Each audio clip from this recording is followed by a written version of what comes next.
Chapter 1580. Qi smiled and nodded. Yeah, he taught me how to make use of all the resources to achieve my goals. Moreover, I know how to bully others the best. Gu Mengmeng knew who the he Qi was referring to was but did not say it out loud. Death was like an extinguished lamp. She promised Leah to let go of all grudges and not hate him or view him as an enemy. After parting ways with Qi, Gu Mengmeng returned to Sauter. The entire Wolf Clan and Fox Clan were gathered here. Putting aside the Wolf Clan, the Fox Clan was a major event due to the change of the Beast King. If Leah did not return to reorganize things, there would definitely be a lot of trouble. Moreover, Gu Mengmeng would have to die after the succession of the beast deity. Not mentioning others, Gu Mengmeng would definitely not feel at ease if she did not console Sandy. Hence, it was a long and arduous journey. Although Gu Mengmeng was no longer a beast king, her 2 legs were originally just a decoration. Elvis and Leah had never expected her to use her own legs to guide her on any path. In the past, they had to carry her. Now that she was pregnant, it was even more impossible for them to let her walk on her own. Hence, although they had to rest more often to take care of Gu Mengmeng's easily fatigued body, Leah was also a beast king now and his traveling speed had increased significantly. Hence, when they returned to Sauter, they were not much slower than before. Sandy and her family were waiting at the city gates with Hada and Jiaoyu. Seeing Gu Mengmeng return from afar, nobody moved. Sandy had already pounced over and hugged Gu Mengmeng in her arms. Without a word, she started crying. Gu Mengmeng could not move from Sandy's bear hug. She could only smile foolishly. What's the matter, my little bear bun? Who bullied you? Tell me, I will help you. You heartless one.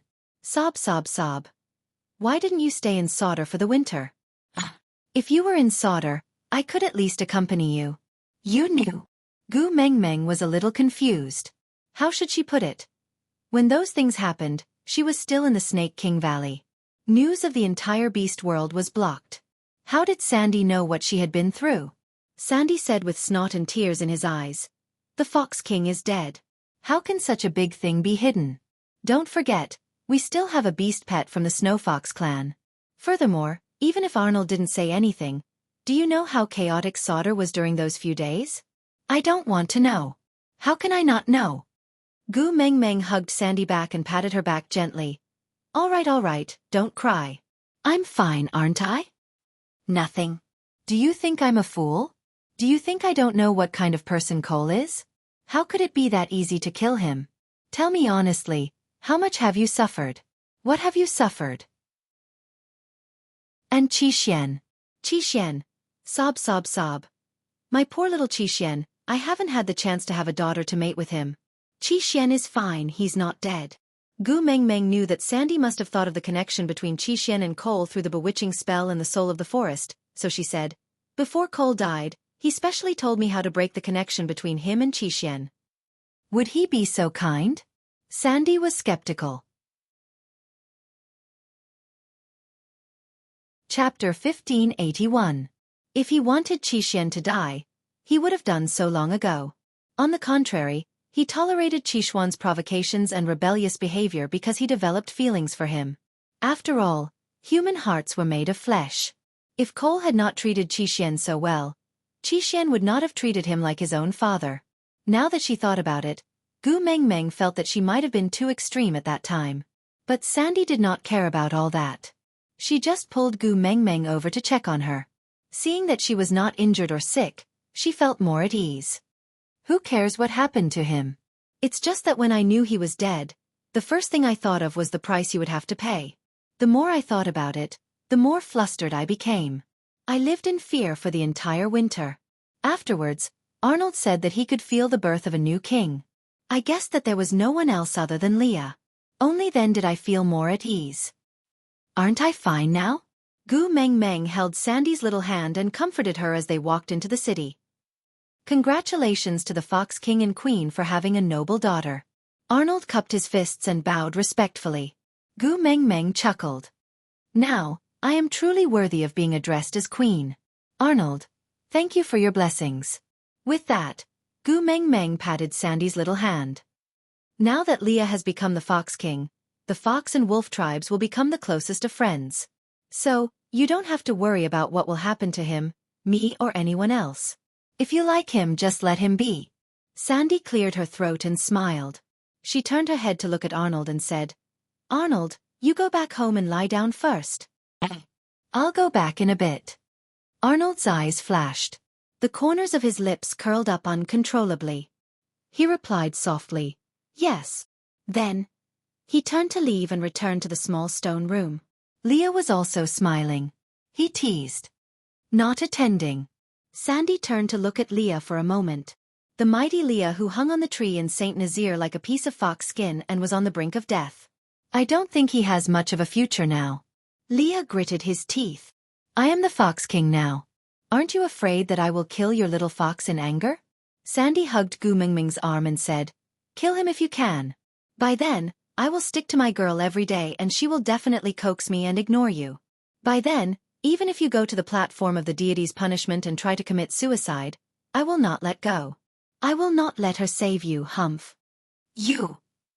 Leah looked at Gu Mengmeng and took a deep breath. He smiled apologetically and said, a good man does not fight with a woman. I will tolerate you. Sandy chuckled and looked at Gu Mengmeng. Did you see that? This is what a woman should be like. You stay at home every day like a coward and get bullied by the two of them. As she spoke, Sandy gently caressed Gu Mengming's tummy. My daughter-in-law is inside. She must not be as cowardly as you in the future. She had to be dignified, with the demeanor of the head of the family. From now on, the two of us have to lead by example and have the final say in the family. What is this called? Called again. Gu Mengmeng smiled and added, prenatal education. Yes. Prenatal education. Prenatal education is very important. Sandy rambled on and on. None of the males from the two families dared to interrupt. Elvis nudged Leah gently and asked softly, you actually have a day where you admit defeat.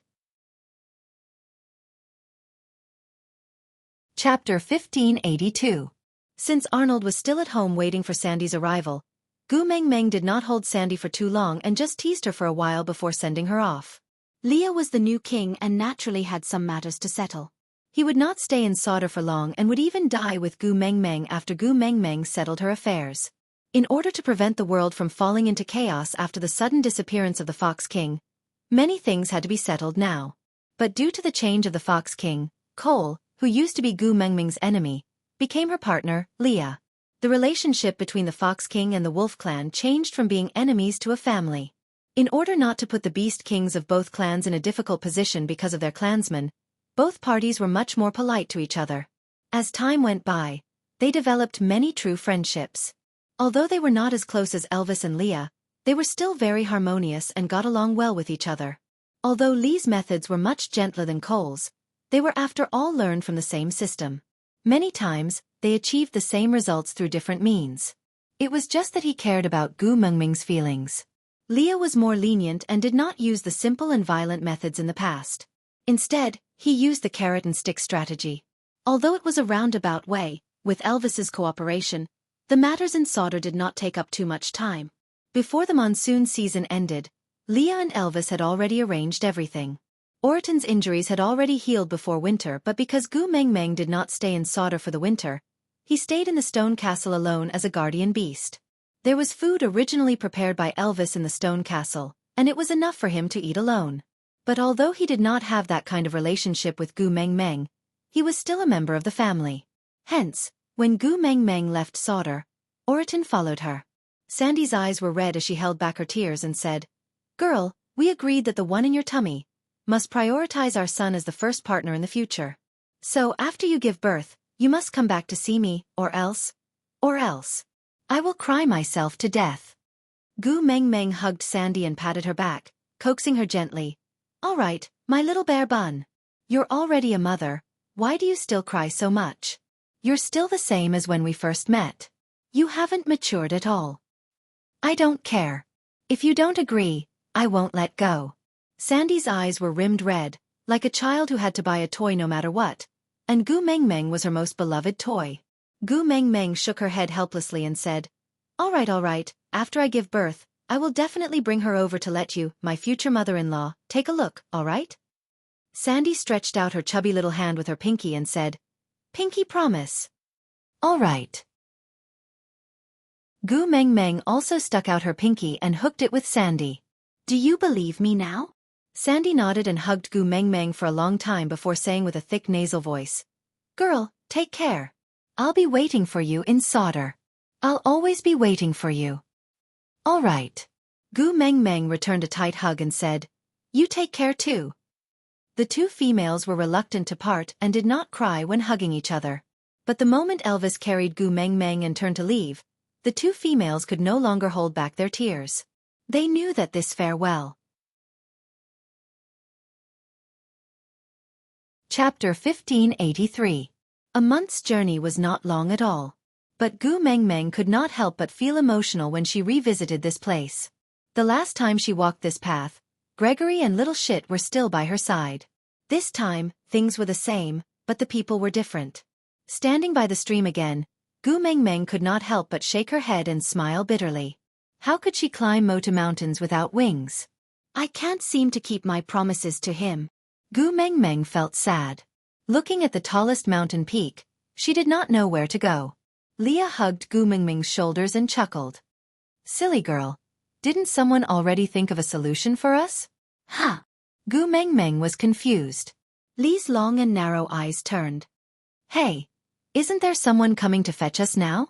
Gu Meng Meng glanced sideways and saw two vultures flying over. Their sizes were similar to Gregory's, but Gu Meng Meng could easily tell that it was not Gregory. The two vultures landed on the ground and bowed respectfully. Great messenger. Gu Meng Meng narrowed her eyes. She felt that the two of them looked familiar. After thinking carefully, she recognized one of them as Miranda's current first partner, Lucas. She understood that Leah had used his identity as the Fox King to order Miranda, so her partner had no choice but to listen to Lee's orders and come to be the carriage driver. After all, he was someone else's male. It was not appropriate for Gu Meng Meng to ride on his back. Luckily, Lucas had brought a huge piece of beast skin. He wrapped Gu Meng Meng up with his claws and flew straight to the top of Mota Mountain. The other vulture brought Elvis, Leah and Oriton to the small cave where Gu Meng Meng and Gregory had stayed for 7 days. The immense air pressure made Gu Meng Meng feel like she was about to faint. She bit the tip of her tongue lightly to keep herself awake, because she knew that the wind would stop at Mota Mountains for half a day during the dry season. If she fainted now, she would have to wait until next year to see Gregory. Forcing herself to stay awake, Gu Meng Meng finally reached the top of the mountain. The scenery was the same as last year. It was just that Gregory was no longer by her side. Gu Meng Meng squatted beside the cold spring and looked at the wings that were deep asleep at the bottom of the spring through the clear and sharp water. That was Gregory's wings. He had once brought her to swim 6,000 meters in the air, overlooking the entire Mota Mountains. For some reason, Gu Meng Meng stretched out her hand, wanting to touch that pair of wings again. But before her hand could touch the water, a gust of wind blew past, scattering the spring water. Gu Meng Meng retracted her finger and gently touched the feather on her right ear.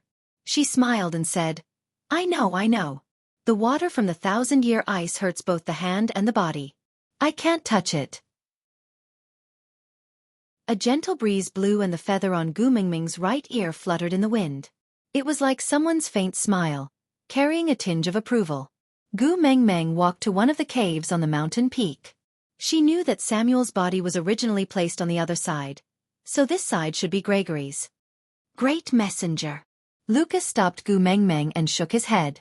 He said, birds have their own pride. What he doesn't want the most is for you to see him in such a miserable state. Gu Meng Meng stopped in her tracks and looked at Lucas. After a while she smiled and said, You are right. He doesn't want me to pity him because of his misery. Chapter 1584. Gu Meng Meng looked up at the blue sky and smiled faintly. I really came back to Mota Mountains for the dry season. Did you have a hard time waiting for me this year? Let me sing a song to console you, all right? Gu Meng Meng's reply was only a light breeze. Gu Meng Meng cleared her throat and sang, Just happened to meet you. This was a song she had sung many times for Gregory. But back then when she sang, he was hugging her and swaying his body along with the melody. But now, she was alone and the wind was her companion. Before she had the time to feel sad, a wave of chirping filled the air. Gu Meng Meng followed the sound.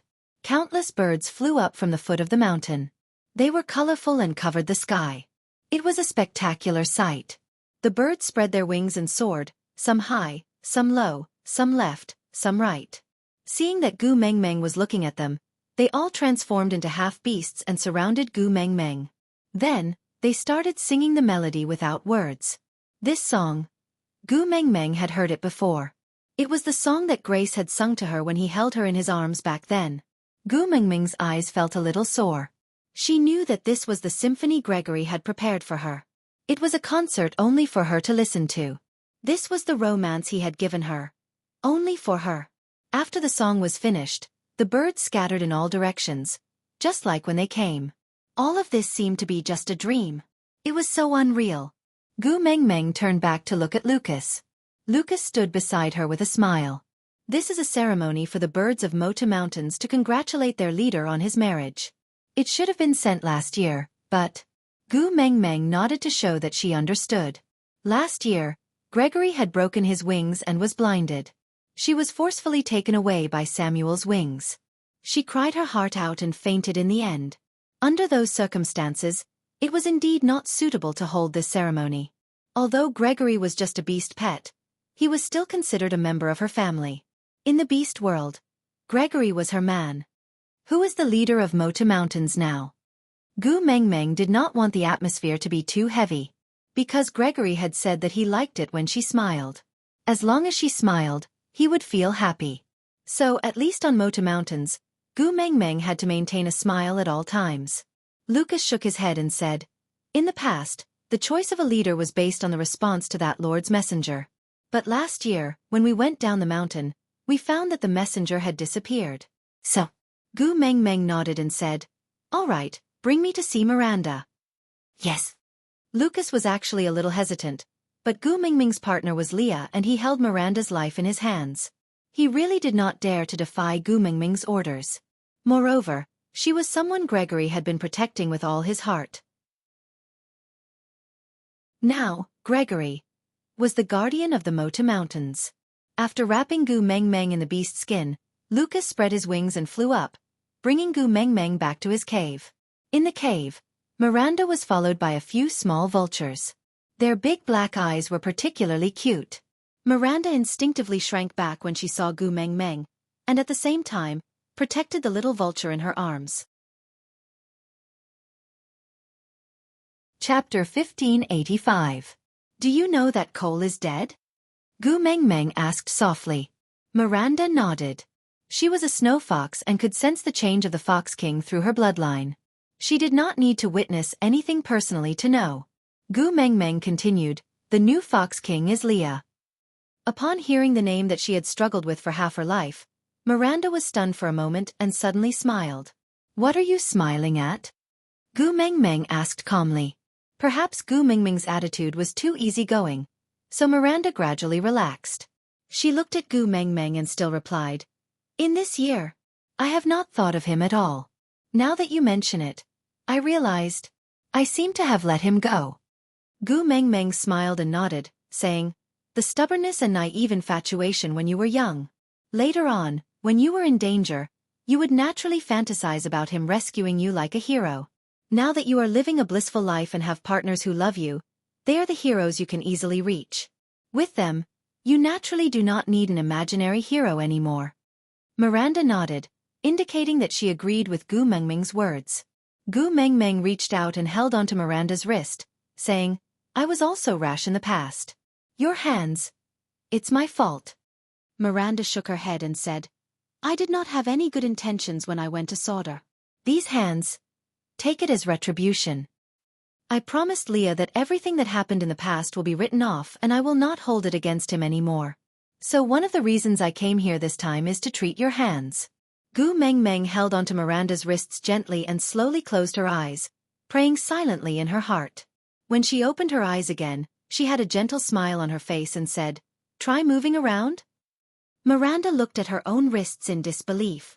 Her beautiful eyes widened and she could not say a word for a long time. She looked up at Lucas and then reached out her hands. Lucas pulled Miranda over in excitement and scrutinized her wrists closely, unable to hide the joy on his face. He did not despise Miranda's crippled hands, but his heart ached for the excruciating pain she would feel every time the weather changed. Now that her wrists were healed, he would never see her rolling on the ground with a pale face and a head full of sweat. "Thank you, Sir Envoy, for your mercy," Lucas said and was about to kneel. Gu Mengmeng pulled Lucas back and smiled. "Maintain your pride as a bird and don't kneel down so easily. If you really want to thank me, perhaps you can do something else for me." "I'm willing to listen to Lord Emissary's orders," Gu Mengmeng said. "I want you to replace Gregory and become the new leader of Mota Mountains. Help me guard Mota Mountains until the next messenger of the beast deity descends." Lucas frowned and said, "I wonder when the next emissary will descend?" Gu Mengmeng replied, "About 1,000 years." Lucas said, "Sir Emissary, although I don't know how to count, I know what kind of span 1,000 years is. I'm just a rank 3 orc, I won't be able to live until then." Gu Mengmeng chuckled and looked at the cub beside Miranda. "Even if you don't live to that day, you still have your sons, and your sons will still have sons. Your descendants will definitely live to that day." Lucas looked at Miranda, and only when he saw Miranda nod slightly did he place his right hand on his left chest, saluted, and said, "As the great messenger commands, Lucas will not disappoint." Chapter 1586. Without Gregory, it was inconvenient to go in and out, so Gu Mengmeng did not really stay on Mota Mountains for the entire dry season. Instead, she asked Lucas to send them down the mountain after staying for 7 days. Gu Mengmeng stayed by the stream until the dry season ended, before setting off for the seaside with Elvis, Leah and Oriton. She had once thought that she would never set foot here again after taking the kiss of the ocean. Now that she was back, Gu Mengmeng could not help but feel as though a lifetime had passed. However, the tear of the beast deity was gone. She did not know if the kiss of the beast deity that Wang Xiaoxin had given her was still around. If everything that Wang Xiaoxin had given her was gone, then Gu Mengmeng really did not dare to go into the sea so easily. After all, little shit was not around. If she drowned, no one would be able to collect her corpse. Just as she was hesitating on how to go down, she saw a small head poking out from the surface of the sea. Only half a face was revealed, but it could not hide the clear, starry eyes. Once Gu Mengmeng met that pair of eyes, her lips would unknowingly curve upwards. Waving her hand, Gu Mengmeng shouted, "Little Fei Rue?" "Great messenger. It's really you." Fei Rue swiftly swam out of the sea and transformed into a human the moment he reached the shore. Fei Rue was very happy to see Gu Mengmeng, but due to the obvious animosity between Elvis and Leah, Fei Rue did not dare to approach Gu Mengmeng. He only stopped 3 steps away and twirled his fingers as he looked at Gu Mengmeng with a smile. His voice was clear and clean, like the ocean illuminated by sunlight, making one feel refreshed. "The little fishes along the way told me that they saw you heading this way. I did not believe them. I did not expect it to really be the great messenger. I must tell my sister. If she knows that you are here, she will be very, very happy." Gu Mengmeng looked at the big boy in front of her and her heart warmed up. When she first saw him, he was as pathetic as an abandoned puppy. He had poked half his head out from the well in Saint Nazaire and asked her pitifully if she could let him enter Saint Nazaire's territory. A mere second-level orc actually dared to start a war with Leah in the territory of land beasts, almost causing Leah to block that well to death. That tiny him was now a head taller than Gu Mengmeng. When Gu Mengmeng looked at him, she could no longer lower her head to look at him like she was looking at a child. Only then did he realize that Gu Mengmeng had been very busy these few years and had not seen Fei Rue for a long time. Twice a year, he would bring the sea tribes to deliver salt and food to Saint Nazaire, but the time Gu Mengmeng spent in Saint Nazaire was decreasing, to the extent that she had not seen him for a long time. But even so, he never stopped running between the two places once or twice a year. Because he remembered Gu Mengmeng mentioning that he was the Prince of Bridges and also a tribesman of Saint Nazaire. Gu Mengmeng and the rest set up camp by the seaside and met Melinda and Carter that night. Melinda's signature curly hair made her look even more alluring under the moonlight. Carter had broken through the boundary of rank 3 after mating, and was now the only rank 5 beast in the sea. He looked even more formidable than when they first met. The two of them, one tough and one gentle, looked exceptionally compatible when they stood together. Gu Mengmeng could not help but stare in a daze. There was a strange atmosphere between the two of them. They were clearly two independent individuals, but it was as if they were the most complete when they stood together.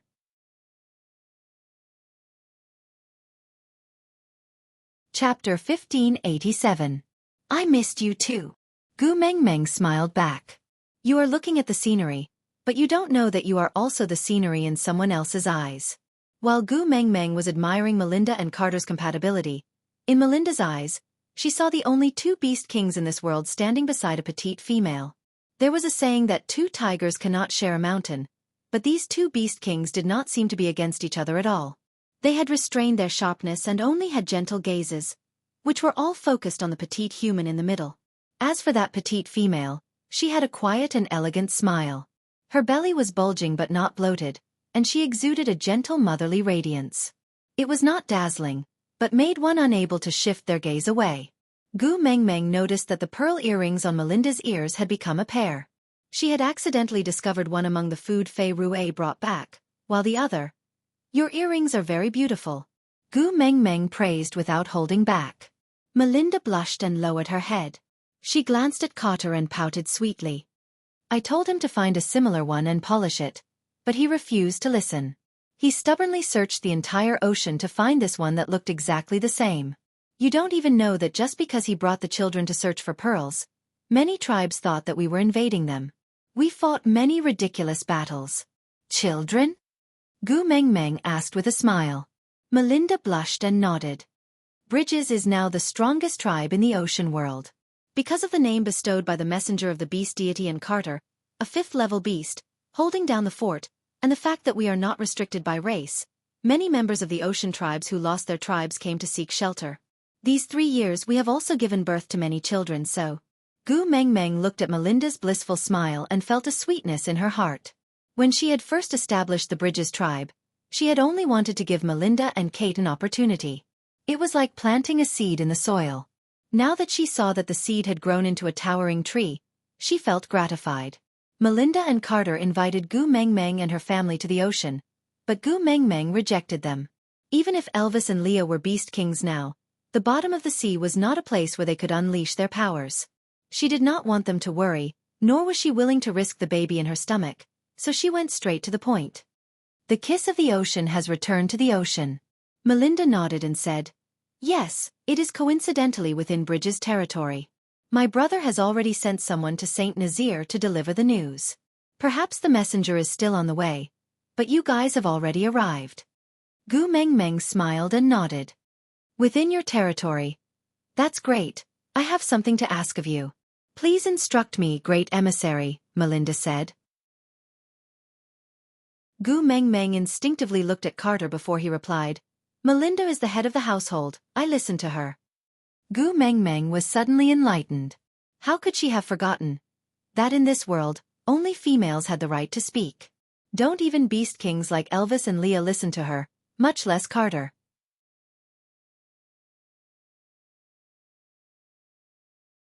Chapter 1588. Melinda held Gu Mengmeng's hand and smiled sincerely and warmly. Have you forgotten, great messenger? Bridges is your affiliated tribe. Your words are like the will of God. We will never reject you. Gu Mengmeng shook her head. I am not giving orders as the messenger of the beast deity. I am asking for your help as a friend. Melinda did not understand the difference between the two. Gu Mengmeng was Gu Mengmeng, the messenger of the beast deity and her friend. No matter which identity she used, she was still Gu Mengmeng. As long as Gu Mengmeng said it, Melinda would not refuse. But she did not try to defend herself. She just smiled and nodded. All right, as a friend, I will agree to your request. Gu Mengmeng's heart relaxed after the official matters were settled. On the first night, Gu Mengmeng stayed at the seaside. Melinda and Carter led the mermaid tribe back to the deep sea. Waves of mermaids started blowing bubbles, which gathered together to form a huge bubble. Countless mermaids worked hard for the entire night and finally completed it the next morning. A huge bubble covered the corals. The seawater was a vacuum and the bubble was filled with oxygen.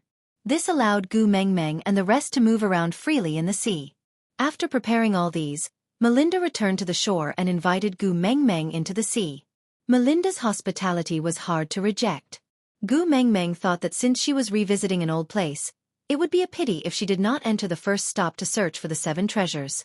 Since there was a solution now, Gu Mengmeng was naturally willing to go. Elvis and Leah had never gone into the deep sea before. The last time Gu Mengmeng came, Little Shit had accompanied her. The two of them had been waiting by the shore. This was a rare opportunity, so they naturally had to accompany her. Melinda, Carter and Pei Rue each blew a bubble the size of an astronaut's helmet over the heads of Gu Mengmeng and her family. Oriton looked rather pitiful without anyone to take care of him. Without an oxygen mask, he could not go into the water. But it was normal not to bring him along since it was a family trip.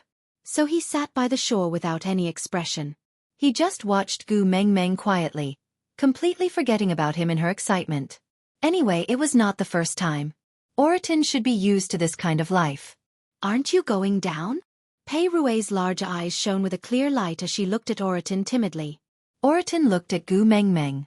Seeing that she had heard Pei Rue's words, he turned around to look at her. When their gazes met, Gu Mengmeng smiled until her eyes curved into crescents. Why not? The seabed is so beautiful, let's go together. Oriton nodded his head expressionlessly, replying with a stiff yes. Pei Rue immediately blew a huge bubble over Oriton's head, then pushed him towards Gu Mengmeng's side. As he pushed, he said, "You are good at everything, just that your personality is too awkward. If you want to go, just say it. If you don't say it, who will know that you want to go?" Oriton turned his expressionless face to the side and said coldly, "I didn't say whether I wanted to go or not.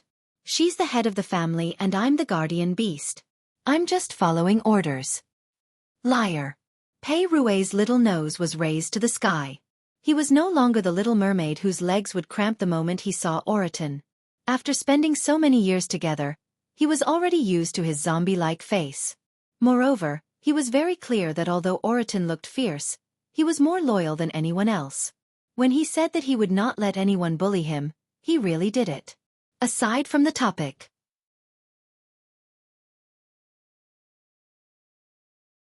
Chapter 1589. Although they did not spend much time together, Oriton would always inquire about Pei Rue's management in Saint Nazaire every time he returned. If anyone tried to bully Pei Rue, they would receive a stern warning from the big white cat. Due to Oriton's special status, no one in Saint Nazaire dared to provoke him, even if they were of a higher level than him. Moreover, there was a rumor that Gu Mengmeng wanted Oriton to take care of Pei Rue, so Pei Rue's status in Saint Nazaire was upgraded to that of a nameless member of the messenger's family. Of course, Gu Mengmeng did not know about all this. Even if she did, she would just laugh it off. Because she knew better than anyone that Oriton treated Pei Rue well because Pei Rue always brought him fresh and delicious seafood. After the group entered the water, the sea turtles that Melinda had arranged were already ready. The largest sea turtle was as big as a small yacht, with over 20 sea turtles on each side. They were lined up neatly from big to small. The smallest one was only the size of Gu Mengmeng's palm.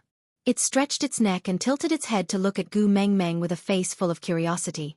The back of a sea turtle is wider and it swims steadily. It's suitable for you to sit on. Melinda looked at Gu Mengmeng's stomach thoughtfully and smiled meaningfully. Gu Mengmeng placed one hand on her stomach and the other on Elvis's neck, allowing him to carry her onto the back of the sea turtle. Sitting steadily, Gu Mengmeng turned around and flashed a big smile at Melinda. "You don't say, this is my first time riding a sea turtle. In my memory, only Xuanzang had such treatment when he was retrieving scriptures from the West. Haha, thanks to you, I can also experience the treatment of a senior monk from the Tang dynasty." Tap tap tap tap tap tap. Bayu bayu biu. Seeing that she was having fun, everyone's faces were full of smiles. The sea turtle warship swam steadily but not too slowly. Gu Mengmeng could feel the impact of the water current on her. If not for Elvis supporting her, she would have been washed away. Leah was afraid that she would be uncomfortable if the water current hit her too hard, so he sat in front of her and blocked the impact for her. Heading downwards, they quickly reached the giant space bubble that Melinda had prepared for Gu Mengmeng. The sea turtle stopped outside the bubble and Elvis carried Gu Mengmeng down from the back of the sea turtle, before stepping into the bubble. Melinda poked lightly and the bubble on Gu Mengmeng's head popped. Elvis, Leah and Oriton did not need anyone's help. They stretched out their claws and popped the bubble. Although it was also the first time for the 3 males to enter the deep sea, they kept their cool and naturally would not express their curiosity like Gu Mengmeng. Gu Meng Meng opened her arms wide and took a deep breath. So the air at the bottom of the ocean smells like this. It's a little salty and has a faint smell of seaweed. I didn't experience this smell the last time I was here because I had the kiss of the beast deity. Luckily, I can make up for it this time. Yeah, if I ever return to the modern world, I will tell those perfume sellers that their sea breeze perfume is trash. Elvis and Leah looked at each other and smiled. She actually wanted to return to the modern world, right? Even so, she still stayed for the sake of the two of them.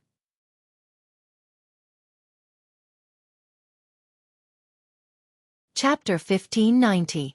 Melinda held onto Gu Mengming's arm and said, "If you like it, you can stay here for a few more days. I will ask the mermaids to take turns blowing air into this place. I guarantee that you will have an endless supply of deep-sea air." All right. Gu Mengmeng agreed readily. After all, the arrangements for the Kiss of the Ocean required time and she had to stay here for a few days. Without water, the living corals quickly turned into dead corals. They no longer had the furry feeling they had when they were alive. Instead, they had a metallic luster and were as red as blood, giving off a luxurious vibe. Fortunately, this was the deep sea and it had not been overdeveloped by the modern world. So the corals were not considered precious items. Otherwise, Gu Mingming's heart would ache to see such a waste. The air bubble did not cover a large area, but there were 4 to 5 corals in total. Each of them was as tall as Elvis and had a thickness that 3 people could surround. Gu Mengming's eyes sparkled as she circled the corals. Melinda also followed Gu Mengming's gaze and sized up the corals. She really could not see anything different about them and could only ask, "What's wrong with these corals? Is there anything special about them?" Gu Mengmeng held onto the corals with one hand and supported her waist with the other. She tilted her head to look at Melinda and asked with a smile, "Melinda, do you have many of these corals in your ocean?"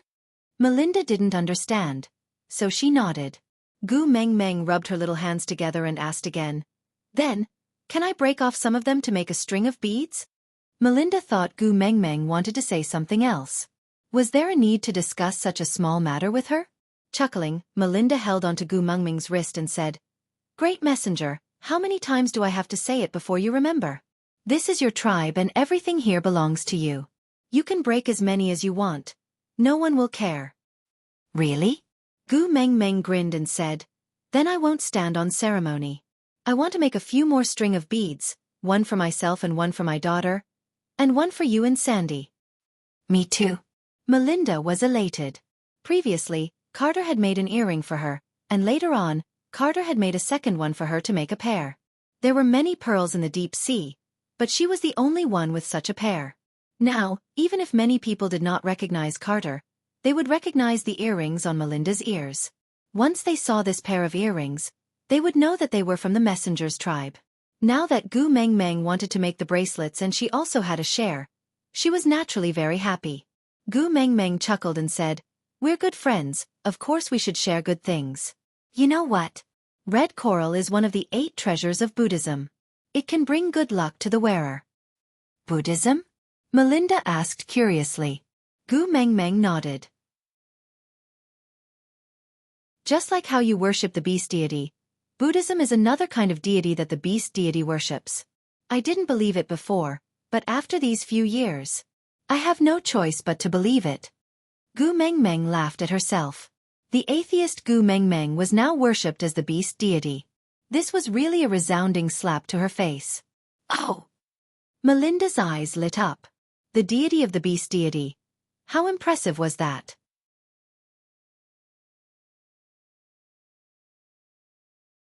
Chapter 1591.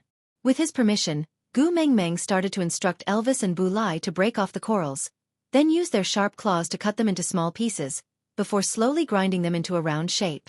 Fei Rui's technique of spitting water needles had already been perfected. One by one, he accurately pierced a small hole in the center of each coral bead without any deviation. After the beads were all polished, the problem was how to string them together. On land, they could use vines to make a rope, but this kind of rope could not withstand the corrosion of seawater and would definitely break after a long time in the water. If they were to use hair, it would be too thin, ugly and hard to fix. Just as Gu Mengmeng was in a dilemma, Melinda gave a better suggestion. She said that there was a type of shellfish at the bottom of the sea. The flesh on the inside of the shell was coiled up, and after the flesh was removed, the tendons would be left. They were elastic and flexible, and could withstand the corrosion of seawater. The only problem was that this type of shellfish fed on venom. Usually, it would be used to capture poisonous fishes to eat, so it was highly toxic. Not to mention normal people. Even a fifth-level mermaid like Carter would not go near it unless he had no other choice. If it was in the past, this matter was easy to handle. Gu Meng Meng had Snake's tear of the beast deity on her, so she was immune to all poisons. A mere little shellfish could not do anything to her. But after Wang Xiaoxin left, all the special buffs on her had been reset. Not to mention poisonous shellfish, even a mosquito might be able to bite her to death. Risking her life for jewelry. Gu Meng Meng weighed the pros and cons and felt that it was not worth it. Leah held onto Gu Meng Meng's shoulders and smiled. Did you forget again? You have 2 omnipotent males? But it's poisonous. Gu Meng Meng shook her head. Leah chuckled. It's been so many years. Haven't you gotten used to the beast world style? Females just need to give orders. Males have to think of how to complete them. Gu Meng Meng still shook her head. I don't want my males to risk their lives for a piece of jewelry. Forget it. I'll think about whether there are any other alternatives. Leah sighed and placed both hands on Gu Meng Meng's shoulders. He lowered his head to accommodate her height and looked into her eyes. Have you forgotten who I am? You are Leah. Gu Meng Meng looked at Leah in confusion. What else? Leah asked with a smile. Gu Meng Meng blinked her eyes and said, And? Leah sighed and said, All right, one pregnancy makes one foolish for 3 years. Seeing that you went offline because of my intelligence, I will kindly remind you. I am the most talented witch doctor in history. Detoxification is my specialty. Ha! Gu Meng Meng tilted her head, looking confused and innocent. Leah smiled as he tapped Gu Meng Meng's little nose. I'll be sad if you don't trust me when you're in trouble. It feels like a hero has no place to use his skills. How miserable. Gu Meng Meng burst out laughing and said, It's not that exaggerated. I just can't bear to see you and Elvis get hurt. Leah kissed Gu Meng Meng's forehead and said, Your reluctance certainly makes me feel warm, but Gu Meng Meng, I urgently need to show you my abilities. I look forward to you relying on me.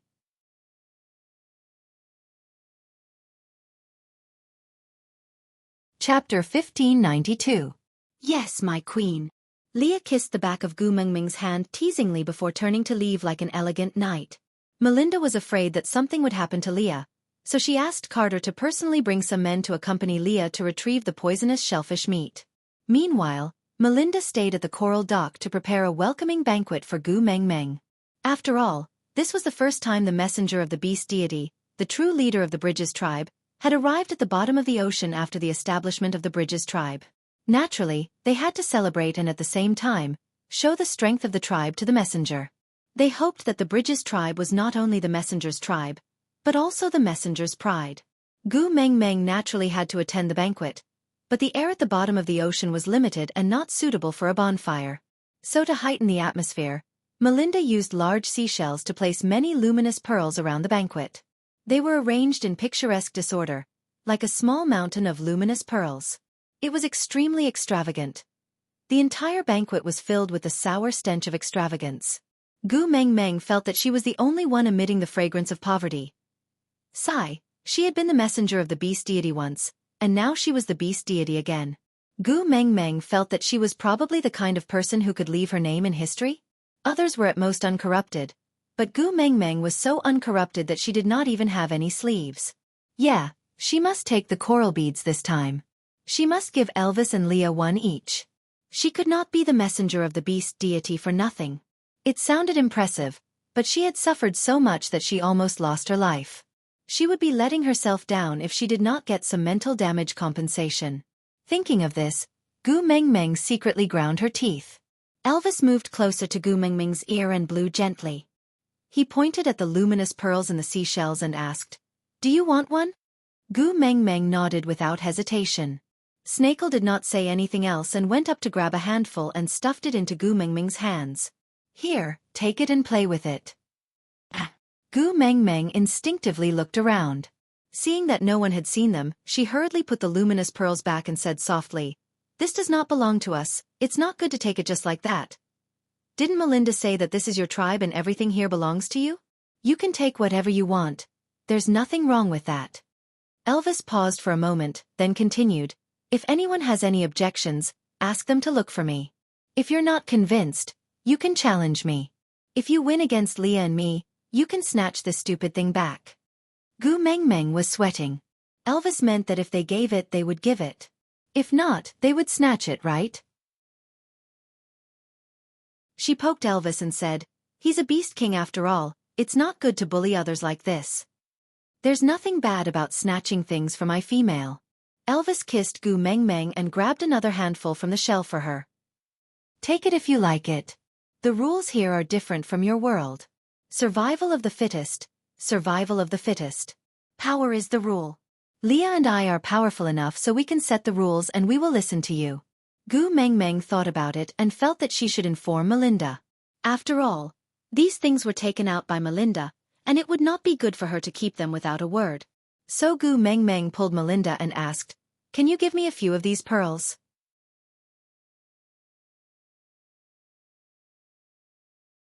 Chapter 1593. Gu Meng Meng followed Melinda's finger and almost fell over. Damn, what a flirtatious walk. A row of mermaids and orcs with different hair colors, with a human body and a fish tail. Their bodies were well built and smooth, unlike land beasts with bulky muscles, but rather well-proportioned and slender muscles. The mermaid lines connected to the fishtail made one's blood boil and imagination run wild. Gu Meng Meng felt her nose heating up. She quickly pinched her nose and waved her hands at Melinda. Don't.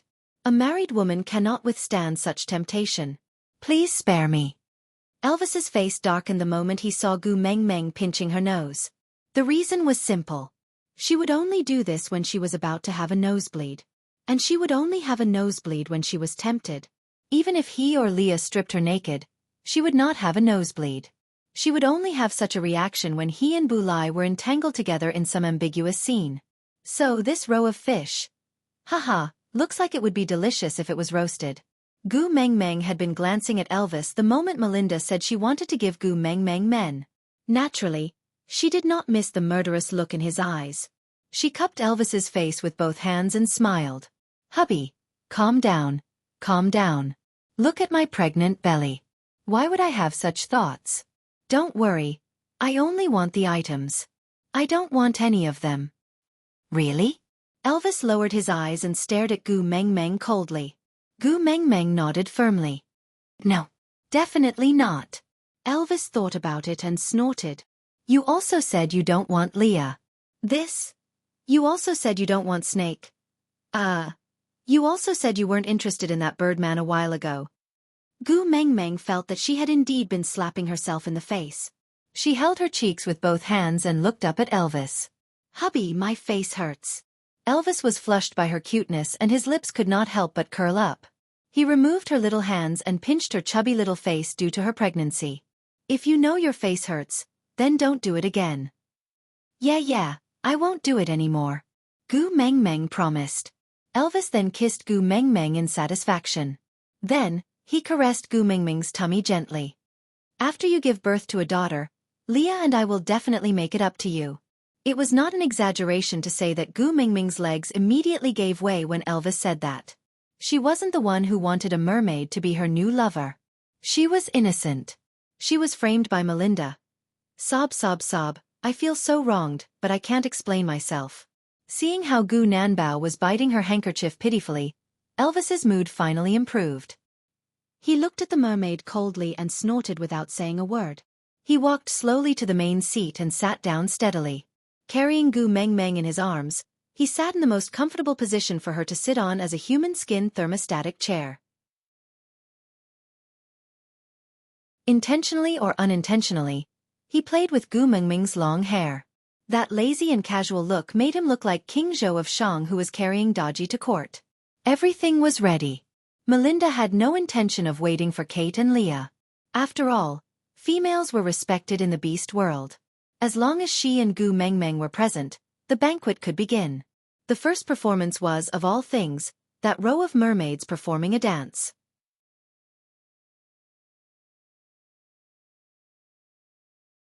Chapter 1594. Elvis's eyes were still looking down at Gu Meng Meng. The redder her face became, the darker his face became. Gu Meng Meng only retracted her gaze obediently when she heard the sound of teeth grinding above her head. She buried her entire face into Elvis's chest.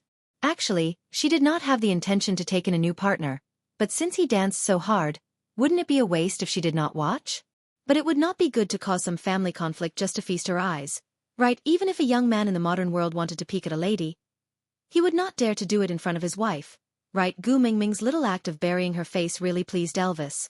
The malevolence on his face disappeared instantly, and he only felt that this ostrich was so adorable. So he lifted her little chin and kissed her deeply on the lips. Acting as if there was no one else around, they were deeply entangled. He kissed until Gu Mingming's whole body went limp and was almost out of breath, before he released her reluctantly. He used his thumb to gently wipe away the remaining saliva at the side of her lips, gritting his teeth and saying, "I really can't wait. I can't wait for you to give birth to her today." Gu Mingming's face turned red because of the lack of oxygen. She pouted coquettishly and punched Elvis's chest, saying, "If I give birth today, it will be premature." Elvis choked and said with a serious expression, "That won't do. Leah said that you must be pregnant for a full month, or else it will not be good for you and your daughter." "You still know?" Gu Meng Meng glared at him. Gu Meng Meng could not be blamed for being pretentious. It was just that this brother's expression of desire was too obvious. She felt uncomfortable sitting on his lap. How many years had they been a married couple? Wasn't it just because she was pregnant that she could not have sex with him? Did he have to be so high profile and show how wronged he was in public for how long? All males in the world are the same. They are all animals that think with their lower bodies. Gu Meng Meng mumbled and stiffened her neck, not looking at Elvis anymore. Elvis shook his head helplessly and said, "Silly girl, this is a display of my love for you. If I don't get hard when I see you, then what will happen to your future happiness? Don't be angry, it will affect your daughter badly." Gu Meng Meng became even angrier upon hearing this. She turned her head and asked, "In your eyes, am I important or daughter important? Now that you have her, you don't care about me anymore? You're not afraid of my anger, but you're only concerned about whether your daughter will be affected? Elvis, doesn't your conscience hurt?" Leah had told Elvis before that it was normal for pregnant women to be unreasonable due to their fluctuating emotions. Moreover, in Elvis's eyes, when had Gu Meng Meng ever been wrong? She was angry. It was obvious that he had said something wrong. He was the one who was wrong, not her. Since he was in the wrong, Elvis naturally apologized with a good temper, coaxing and teasing her. But just when Elvis was apologizing to Gu Meng Meng, a mermaid swam over and stood in front of Gu Meng Meng, saying, "Mighty messenger, I am the third-level mermaid beast Jimmy. Can I invite you to swim in the sea with me? I know a place with a beautiful view." "I think you're dreaming too." Elvis raised his eyebrows and sneered, "Let's see if you have the ability to take my female away from my arms." Jimmy did not seem to be afraid of Elvis, who was the Beast King, at all. In other words, males were fearless when it came to courtship.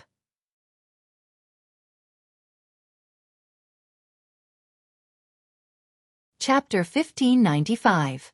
The corners of Elvis's lips curled up slightly, revealing a devilishly charming cold smile.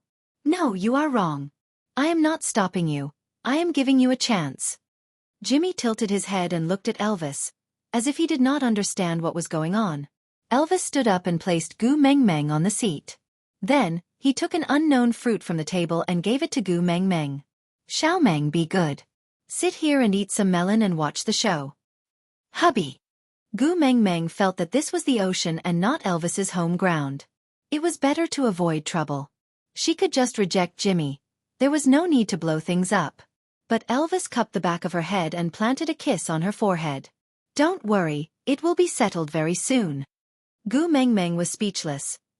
Elvis let go of Gu Meng Meng and took 2 long strides to stand in front of the mermaid beast. With this comparison, Gu Meng Meng realized that Elvis was much more muscular than Jimmy. His body proportions were also better and firmer. It was just that he was always hugging her every day and rarely had the chance to show his body in front of her. As a result, Gu Meng Meng had almost forgotten how stimulating it was when she looked at Elvis from afar. She really did not know the true face of Mount Lu. It was only because she was in this mountain. Qu'est-ce que c'est? It was no wonder Elvis was angry just now. Hugging a mountain of gold and digging for potatoes, no one would be happy about who was the mountain of gold. While Gu Meng Meng was reflecting and criticizing herself, Elvis had already opened his mouth to speak. If you want to woo my female, shouldn't you first issue a challenge to me? Elvis lowered his head slightly. He did not need to release his pressure as the oppressive aura of a beast king completely enveloped Jimmy. Elvis chuckled. With the absolute confidence and calmness of a superior, he said calmly, "Isn't accepting your challenge giving you a chance?" "We are in the ocean," Jimmy reminded. Elvis nodded and chuckled. There is no reason to stop a male from protecting his female, no matter where or who he is facing. Jimmy nodded in agreement and said, "Okay. Since that's the case, let's compete in the ocean." "This is not fair." Gu Meng Meng panicked and instinctively said, "Elvis is a land beast, he can't breathe in the sea, how can he compete?" Jimmy wanted to woo Gu Meng Meng and naturally would not go against her wishes. Whatever the female he liked said was right. "All right, let's compete here and not in the sea," Jimmy compromised without any principles. But Elvis did not appreciate it and said, "You don't have to give in to me, Hubby." "Hubby." Gu Meng Meng was rather worried. Elvis stretched his neck left and right, then stretched out his long arms to hug Gu Meng Meng and kiss her. "It's all right, I'm suffering from internal heat and need a cold shower to calm down. Just eat your melon and watch the show." Gu Meng Meng wanted to say something more, but Elvis pecked her on the lips again. He squinted his eyes and gave her a reassuring smile. Feeling helpless, Gu Meng Meng could only sigh and return to her original spot without making a sound. She silently watched Elvis and Jimmy walk past the edge of the bubble and into the sea. The sea was the territory of the mermaids. Even though Elvis was powerful, he had a very important weakness, which was that he only had one breath left.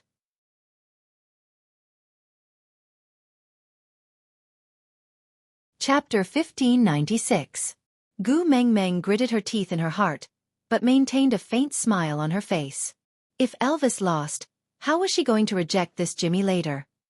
While Gu Meng Meng was plotting in her heart, Jimmy had already launched his attack on Elvis. Jimmy was a righteous mermaid and disdained using underhanded methods. Otherwise, he would have just lured Elvis far away and depleted his breath to win. There was no need for him to attack so hastily. Elvis replied with a cold smile. "All is fair in war. Giving up one's advantage for the sake of so-called morality was not righteousness, it was stupidity." Elvis tried to move his fist. There was indeed a strong resistance in the water. Even if he swung his fist over, it would probably be useless. Thus, he gave up on the idea of a hand-to-hand fight and just stared coldly at Jimmy, waiting for his attack. Mermaids were extremely fast in the water. Even a beast king like Elvis could not see his movements clearly due to his limited vision in the water. However, vision was only a small factor in a battle. More importantly, it was the body's memory and instinctive sense of danger. So when Jimmy's webbing was like a sharp knife aimed at Elvis's neck, Elvis's sharp claws were one step ahead of Jimmy and had already grasped Jimmy's throat firmly. Tilting his head and smiling, the beast pressure suddenly erupted, creating a huge ripple in the water. The ripple quickly pushed outwards, forming a powerful undercurrent, causing the scales of all the mermaids present to explode. That kind of fear was emitted from the depths of their bones, and could not be resisted. Jimmy was just a third-level beast and he was in such close proximity to the Beast King's pressure, so he naturally could not withstand it. His eyelids rolled back and he fainted, revealing his original form. Elvis was merciful, or else Jimmy would have been squashed into a fish meatball. It was not that Elvis had become merciful, it was just that Gu Meng Meng was pregnant and such a bloody and violent scene was not good for his daughter's prenatal education. She was a little female, as long as there was a beautiful fairy tale in the world, it would be fine. When Elvis carried the fainted Jimmy back into the bubble, the row of mermaids who were prepared to express their goodwill to Gu Meng Meng all sat upright and still, not daring to act coquettishly in front of Gu Meng Meng anymore. Elvis threw Jimmy in front of them and said calmly, "He doesn't look like he can take a beating.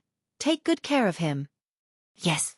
The mermaids understood that Elvis was indirectly expressing one word: scram. Thus, the row of mermaids carried Jimmy, who had transformed into his true form, out of the bubble. At the same time, Leah was walking back with a thick bunch of poisonous shellfish tendons. He looked at Jimmy's corpse and then at Elvis.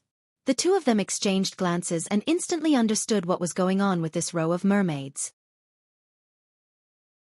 Leah mischievously tripped the mermaid beast in the middle with his tail. If they were in the water, nothing would have happened, but they were in a vacuum bubble. Hence, that mermaid stumbled and fell onto the people in front of him, bringing the people behind him with him. As a result, the entire row of mermaids fell out of the bubble in an extremely pathetic manner. It was a stark contrast to their cheerful appearance when they entered the bubble.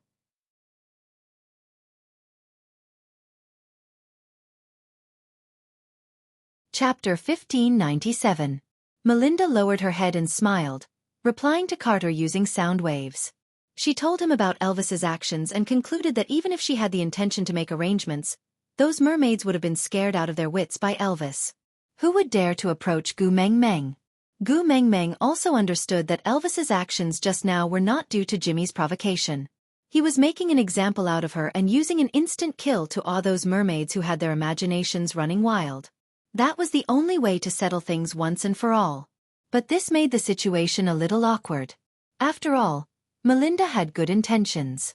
So Gu Meng Meng cleared her throat and said, "After making arrangements for the kiss of the ocean, I will be staying in the desert for a while. Sigh, the sandstorms there are strong and there's no water source. Just thinking about it makes me miserable." Melinda was not a fool. How could she not understand that Gu Meng Meng was giving her a way out? She was saying that she would not be living in the ocean forever, and mermaids could not leave the water for long periods of time. So she would not take an ocean tribesman as partners. This was considered a proper official statement. Melinda did not have any intention of currying favor with Gu Meng Meng. She just thought that mermaids were handsome and had a different style from land beasts. If Gu Meng Meng liked them, she would naturally be happy to see it happen. But from the looks of it, Elvis and Leah would not agree so easily. And Gu Meng Meng herself did not seem to have any intention of expanding her family. So she would not force it. The banquet was still going on, uninterrupted by this small incident. Singing and dancing to celebrate peace and prosperity made it feel like the immortality peach banquet in the heavens. After all, the mermaids were the only race in the beast world that knew music. Birds could also sing, but they did not know how to play musical instruments. They could only use their throats to produce sounds. But mermaids were different. They could produce different sounds by hitting different kinds of shells, corals, tortoiseshells and rocks. Finally, they produced a harmonious melody. Compared to a concert in the modern world, it was boring. But it was the most exciting performance Gu Meng Meng had seen in so many years in the beast world. Leah passed the shellfish tendon to Gu Meng Meng and whispered into her ear, "I have tested it. The tendon without flesh is not poisonous. What do you intend to do?" Gu Meng Meng took a piece of shellfish tendon and pulled it in her hand. It was very elastic, just a little too thin. Thus, Gu Meng Meng took 3 shellfish tendons and braided them into a braid. Then, she strung the red coral beads together. 18 red coral beads in one string. She tied a dead knot at the end of the string, then made a simple china knot on the basis of the dead knot. Below the china knot, she tied 2 pieces of scrap pieces of the red coral beads, and the red coral bracelet was completed. Gu Meng Meng wore the bracelet on her wrist and smiled at Elvis, asking, "Hubby, does it look good?" Elvis rubbed Gu Meng Meng's little head dotingly and indulgently. "In my eyes, you look good no matter what." TSK, glib tongue. Not a single word is true. As she said that, the corners of Gu Meng Meng's lips curled up. Elvis cupped Gu Meng Meng's little chin and looked straight into her eyes. The tenderness in his eyes was deeper than the ocean. He said seriously, word by word, "I have seen you crying in your most pathetic state. I have seen you in your most unkempt mourning. I know how irritated you are during your period. I also know how fragile you are when you feel sad for no reason. I have seen you at your best and at your ugliest. But regardless of beauty or ugliness, I like it all. As long as it's you, I can't move my eyes away." Aside from the topic, today's update has ended. See you tomorrow.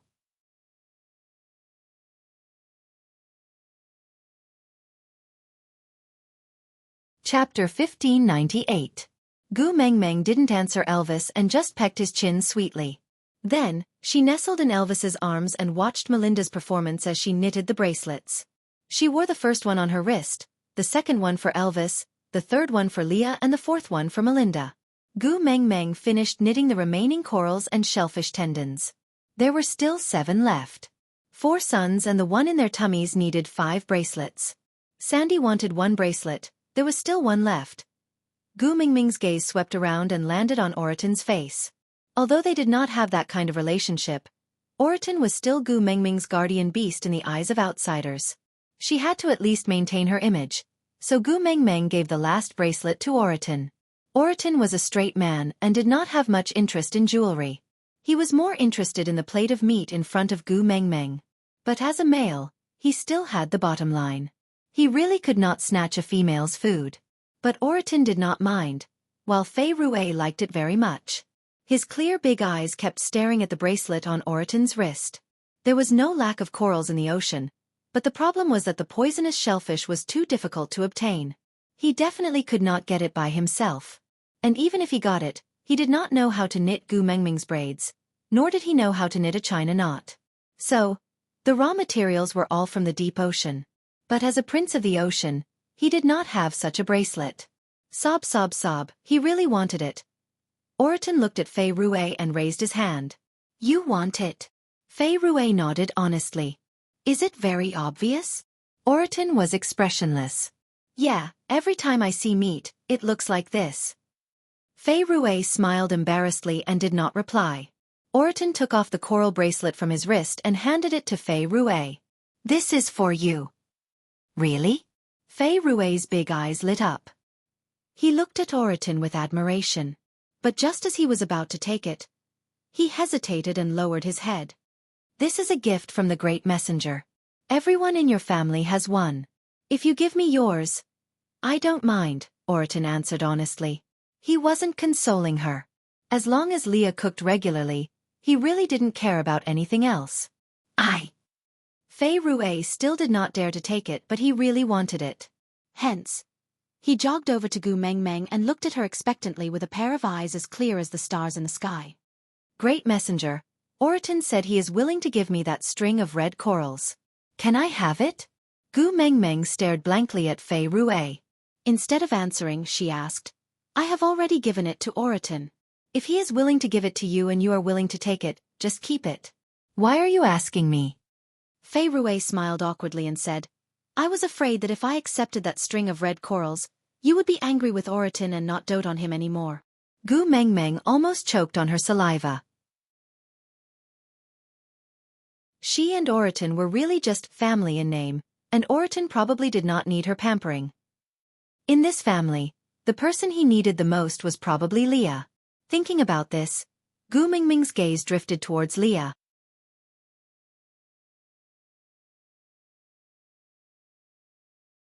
Chapter 1599. So when Gu Mingming looked at him and Oratin with that gaze, Li's hair stood on end. He squinted his long and affectionate eyes and asked with a dangerous smile, Xiao Mingming, what are you thinking about? Gu Mingming felt like she had been caught in the act. She chuckled and shook her head to deny that she was not thinking about anything. After getting Gu Mingming's approval, Fei Rue happily received Oratin's red coral bracelet and wore it on his wrist. He happily showed it off to everyone and even pulled Melinda's hand to show it off for a long time. This made Carter extremely helpless and he could only clench his teeth and say, You are Melinda's brother, I will tolerate you. That night, Gu Mingming stayed at the bottom of the sea. The next morning, Melinda, Carter and Fei Rue accompanied Gu Mingming to the location of the Kiss of the Ocean. If she was not sure that she was in the sea, Gu Mingming would have suspected that she was looking at a galaxy in the Milky Way. A black pearl floated in the center and the surroundings were filled with a layer of black poisonous fog. It looked like a Hollywood sci-fi movie where a galaxy was observed from a spaceship. However, the color was not dazzling and there was only dead black. There were many shells floating in the poisonous fog. The shells moved slowly, like the sloth lightning in Zootopia. They opened and closed slowly, as if they were eating the poisonous fog. Gu Mingming did not have Snake's tear of the beast deity to protect her and did not dare to get too close to the poisonous fog. She could only stay at a safe distance and pointed at the poisonous fog. Leah, did you get the shellfish tendon from these shells yesterday? Leah nodded in agreement. Gu Mingming rubbed her chin and thought seriously. When I took the Kiss of the Ocean back then, it was in a huge shell. Do you think it was eaten by a poisonous shellfish like that? Fei Rue secretly bit his lower lip and pulled Gu Mingming's arm. He shook his head and said, No. No. Gu Mengmeng was confused. Fei Rui took a deep breath and tilted his head at Gu Mengmeng. He smiled and said to Gu Mengmeng, "Do you know about the legend of the deep sea great messenger?" There was another legend? Gu Mengmeng was now a little sensitive to the word legend. Back in the desert, Higgin told her a legend and then he died. In Moto, Grace had told her a legend, and then Grace had died. Now, Fei Rui was going to tell her a legend? Frowning, Gu Mengmeng asked instinctively, "Can I not listen?" Fei Rui chuckled and said, "Let's hear it. This legend is related to the kiss of the ocean." Gu Mengmeng face-bombed, that feeling of unease growing stronger. Fei Rui did not wait for Gu Mengmeng's reply and just sat on the back of the turtle beside her. He transformed his fishtail into his legs and hugged his knees obediently. He tilted his head to look at Gu Mengmeng and said, "Legend has it that this black pearl was not originally called the kiss of the ocean. It was just a poisonous pearl produced from these poisonous shellfish. Although it was poisonous, it was not to the extent that it could disperse in the ocean and not disperse."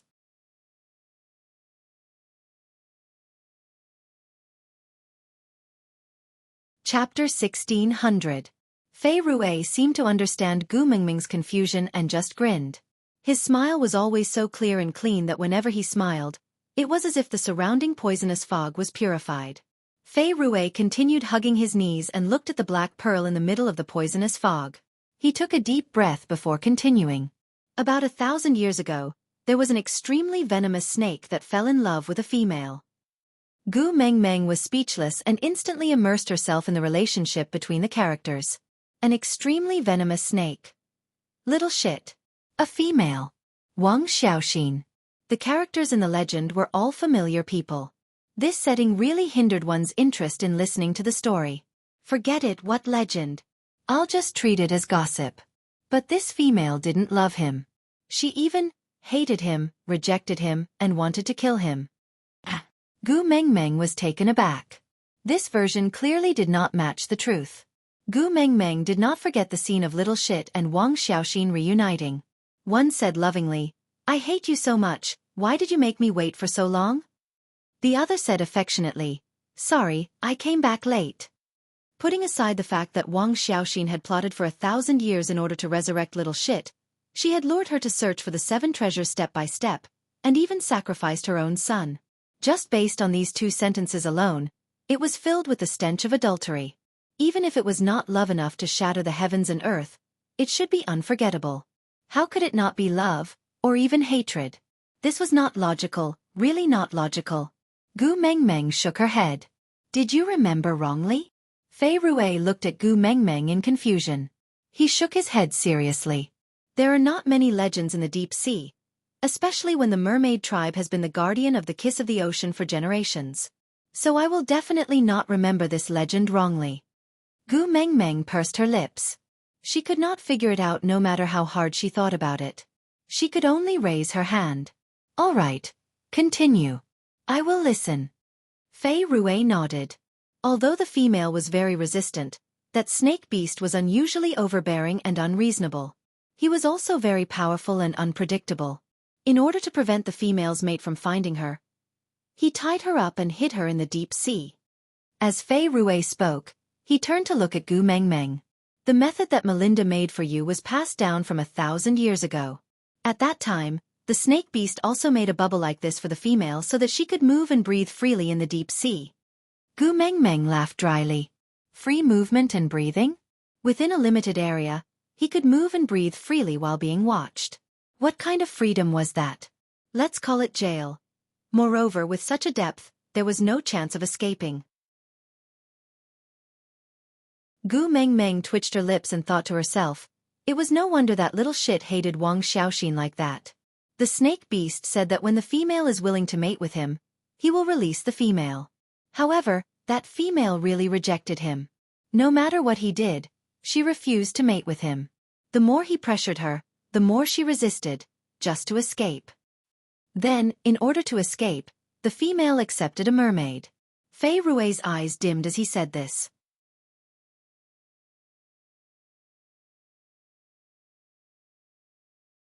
Chapter 1601. Fei Rui shook his head lightly. indicating that he was fine. Then, he asked Gu Mengmeng, if it was you, would you accept someone you don't like just to escape? Gu Mengmeng really wanted to shake her head and say no. If it was 5 years ago when she first came to the beast world, she might have said that. But what she had experienced in the past 5 years had taught Gu Mengmeng to lower her head to reality. Imagine, what if Cole had imprisoned her and forced her to mate with him?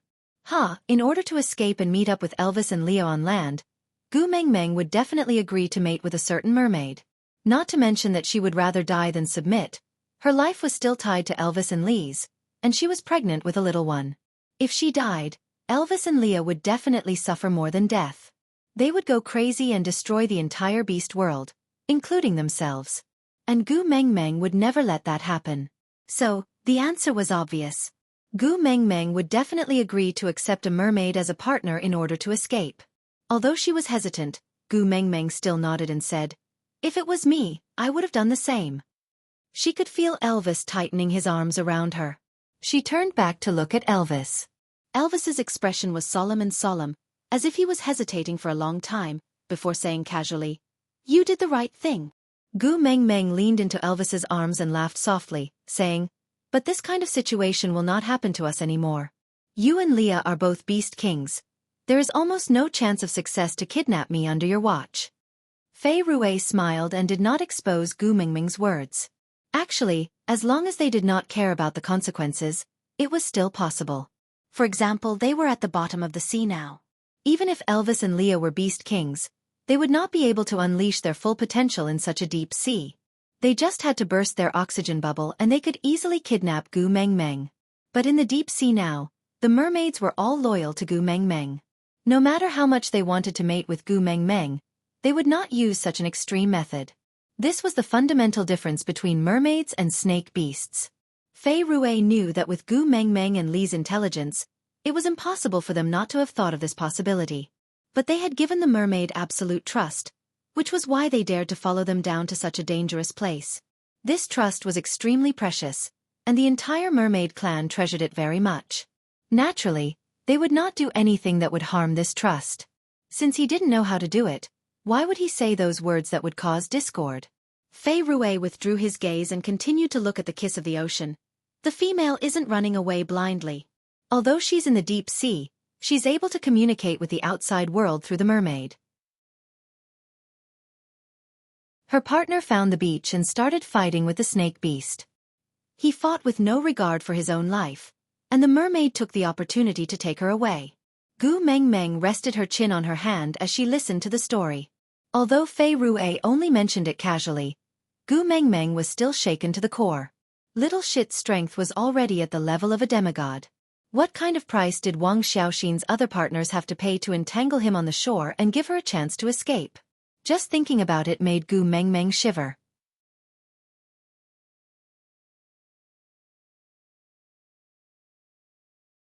Chapter 1602. The female managed to escape to the shore, but the mermaid could not leave with her. Fei Rui continued, because once on land, the mermaid would not have any advantage in battle. Not only could he not protect her, he might even be a burden to her.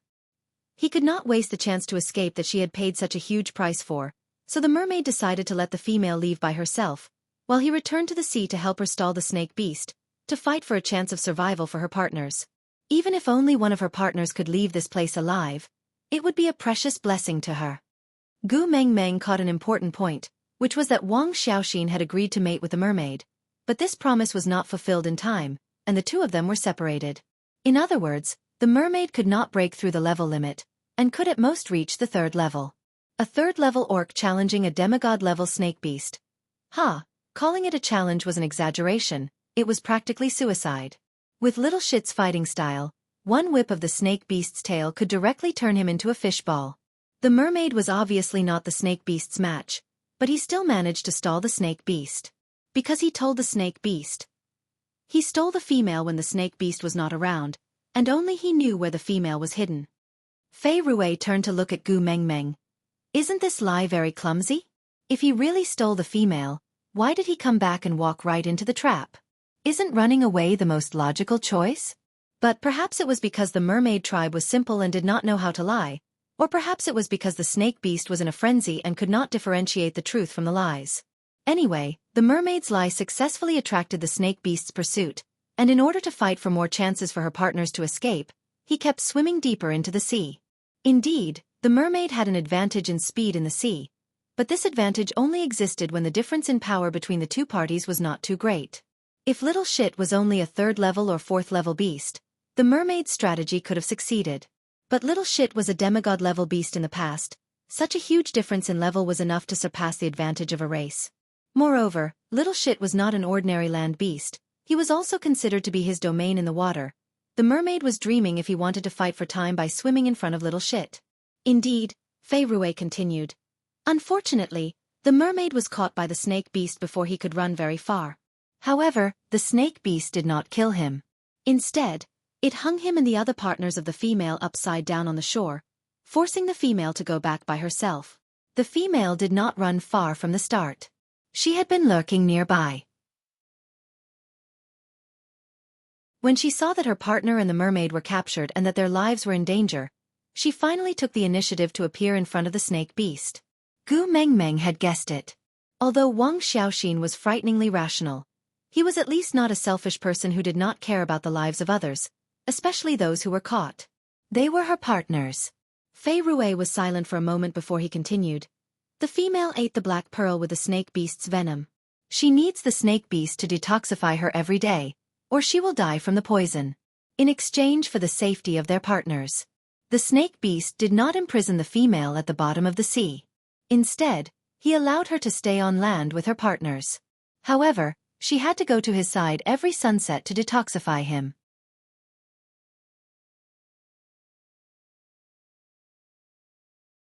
Chapter 1603. He obtained an ancient secret recipe from the elders of the ocean tribe. There is no antidote for the poisonous shellfish pearl and he can only exchange his life for hers. As Fei Rui said, he pointed at the black pearl floating in the poisonous fog and said, "It was born in the poisonous shellfish, grew up in the poisonous shellfish and belongs to the poisonous shellfish. If he wants to save that female, the only way is to eat the poisonous shellfish king and then kiss the female. Mouth to mouth, he will suck the black pearl into his body." Gu Mengmeng frowned and did not say a word. The males in the beast world were not afraid of death for the person they liked. They were brave and blind in love and would never be stingy with their lives. She could even imagine how overjoyed the mermaid would be when he found out about this antidote method. His entire mind was filled with the thought that Wang Xiaoxin could be saved, and he did not have the slightest bit of rationality to think about how he would lose his life.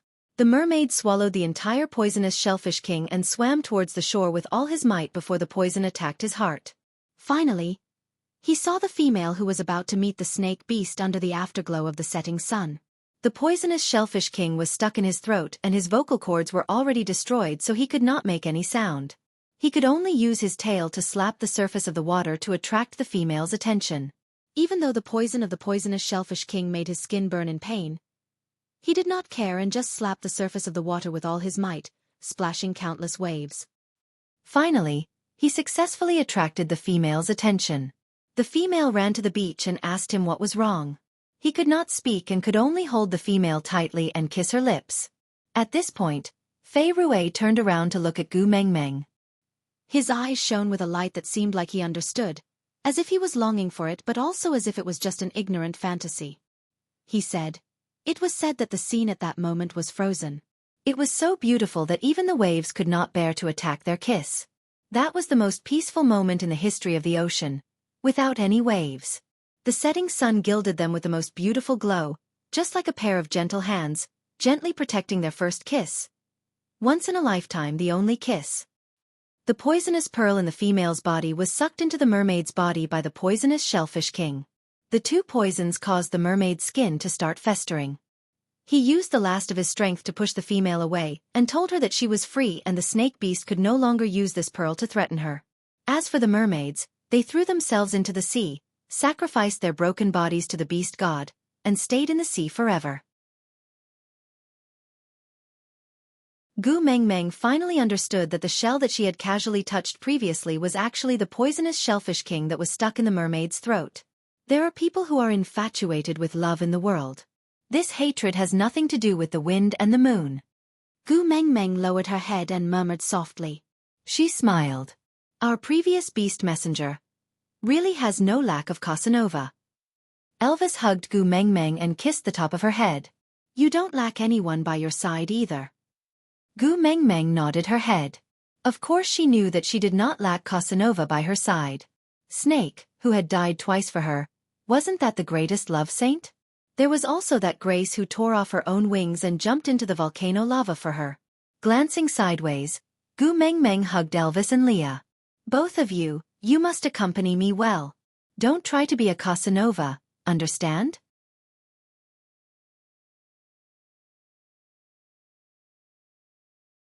Chapter 1604. Fei Rui nodded with a smile, then opened his mouth. This action made Gu Meng Meng break out in cold sweat. She frowned and her eyes widened in shock. She held onto Fei Rui's shoulders tightly with both hands. What did you do? Fei Rui was still smiling. His eyes were as bright as the stars, clearer than the ocean and more flawless than the moonlight. I am the Prince of Bridges, and also a tribesman of Saint Nazir. Fei Rui smiled as he spoke, but the blood trickling down from the corner of his lips stung Gu Meng Meng's eyes. Fei Rui's bright smile was tainted with a heart-wrenching pain. Moreover, I like the Great Messenger the most. I want to protect the deep sea line and also the Great Messenger. Gu Meng Meng shook her head. Tears streamed down her cheeks as she reached for Fei Rui's throat, wanting him to spit out the poisonous shellfish king. But Fei Rui grabbed Gu Meng Meng's hand and left a mark on the back of her hand. Then, he smiled at Gu Meng Meng. Great Messenger, don't be sad. My death can protect the entire ocean. It is my honor. After saying that, Fei Rui leaned back and charged into the poisonous mist. That pair of eyes that were as bright as the stars were smiling the entire time, looking at the crowd not far away. His most precious sister was there. But his brother-in-law was really reliable. He would protect Melinda well, so there was no need to worry. His most important friend was there. But Lee's cooking was so delicious. Oriton should be living a blissful life. His most beloved Great Messenger was there. Oh no, the Great Messenger was crying. But it was all right. Her partner was so strong and loved her so much. He would definitely be able to coax her. Sorry, Great Messenger, I didn't want you to cry. But I still feel very blessed to have all of you send me off on my last journey. Forgive me for my selfishness. I really don't have the courage to complete my last journey alone. Finally, thank you for listening to my long story. Fei Rui dispersed the poisonous fog. He turned around in front of the kiss of the ocean and swallowed it into his stomach. He could feel that the poisonous pearl was corroding his throat along his chest, slowly moving downwards. Great, it was sucked into the shell by the poisonous shellfish king. Fei Rui heaved a sigh of relief. Then he slowly closed his eyes. It was as if the Milky Way in the night sky had disappeared. There was not a single star left. Fei Rui. Gu Meng Meng felt a burning sensation in her chest. She screamed at the top of her lungs as if it was tearing her entire chest apart. How could this be? Why would Fei Rui do something so unexpected? Yesterday, he was still acting coquettishly towards her, asking her if he could accept the bracelet Oriton gave him. But today, Melinda stepped forward and held Gu Meng Meng's wrist. Her eyes were red but she tried her best to smile. She said to Gu Meng Meng, Great Messenger, don't cry. Brother has long decided to do this. This is his mission. He is honorable and not tragic. Did you already decide to do this? Gu Meng Meng looked at Melinda with reddened eyes. Melinda nodded and replied, Ever since the day the kiss of the ocean reappeared in the deep sea, brother has been preparing for this. Then why didn't you stop him? Gu Meng Meng didn't want to blame Melinda because she knew that Melinda would be the most upset about Fei Rui's death. But she couldn't help it.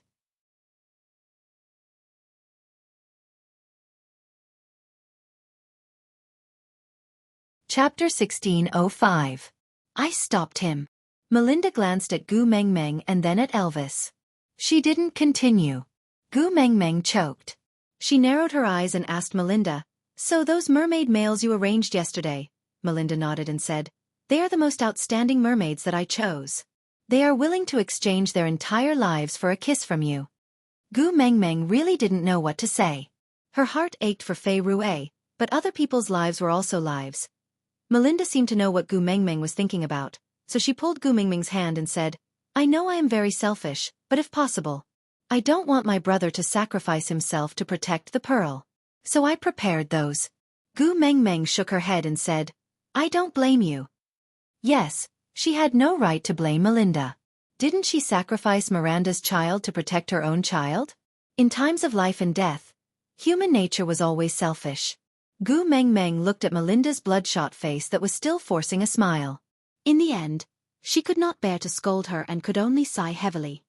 You should have told me earlier. Maybe I could have stopped Fei Rue? Melinda's eyes were bloodshot. Melinda forced a smile and shook her head. If no one swallowed the poisonous shellfish king to absorb the kiss of the ocean, this pearl would continue to release poisonous fog and attract all the poisonous shellfish in the sea. When its poison dissipates, this black pearl will become an ordinary pearl, and the kiss of the ocean will cease to exist. So, someone must sacrifice himself to absorb the kiss of the ocean back into the poisonous shellfish king. Only then can the poisonous shellfish king continue to nurture it. Only then can the kiss of the ocean still exist when the next messenger of the beast deity arrives 1,000 years later. There was no such thing as a cheat in this world for no reason. Every benefit you obtained was paid for by someone else in silence. But some prices were hidden and you didn't know. And some prices were displayed in front of you in a bloody manner, letting you know what guilt was. Gu Mengmeng clutched at her chest as she looked at Fei Rue, who was curled up into a ball and sleeping like a baby. She watched as his body was slowly corroded by the poisonous fog until it completely disappeared, turning into a puddle of black fog. And in the middle of the fog, there was a small shell that was half a finger long and 2 fingers wide. It opened and closed slightly and the poisonous fog was absorbed bit by bit. Fei Rue didn't even leave a corpse behind. His flesh and blood became nutrients for the poisonous shellfish king to nurture the kiss of the ocean. His flesh and blood became the nutrients for the poisonous shellfish king, Gu Mengmeng, Gu Mengmeng, and Gu Mengmeng. Gu Mengmeng looked at Gu Mengmeng. And the poisonous shellfish kings. Gu Mengmeng felt and felt. The poisonous shellfish king into Gu and Gu Chen Ve. Da and Gu Tian Mengmeng and Gu. The shells of the poisonous shellfish broke into pieces and fell off, sinking into the deep sea and disappearing into the endless darkness. Without the protection of the shell, the shellfish flesh slowly turned into a black mist just like Fei Rue and was slowly absorbed by the poisonous shellfish king. All the poisonous fog quickly Gu it and the Gu Li and the king and Gu the Lin the king Li.